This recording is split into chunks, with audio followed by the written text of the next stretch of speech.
इतनी गरीबी आ गई है कि नेल कटर से ही काटना पड़ रहा है, चाकू भी खरीदने के पैसे नहीं बचे। 5 बीघा खेत बेचा, 2 लखनऊ की प्रॉपर्टी बेची, तब जाके BMW तो थी नहीं, बट बेच दी। हाँ, बेच दी। तो उसके बाद ये फोन मिला, इसमें भी टेकियान वालों का बहुत बड़ा हाथ है।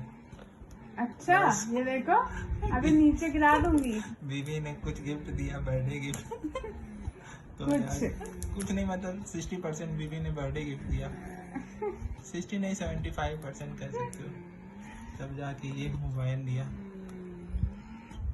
देखते हैं इसके अंदर कट ही नहीं रहा है, गरीब आदमी, चाकू है नहीं, देखते हैं क्या कर सकते हैं। फाइनली खुल गया। बेटा छू दो इसको,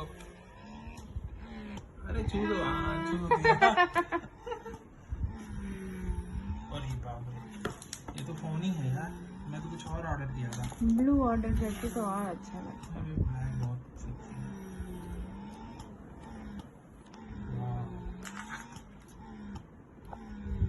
चलो इसको ऑन करते हैं, ऑन करते हैं।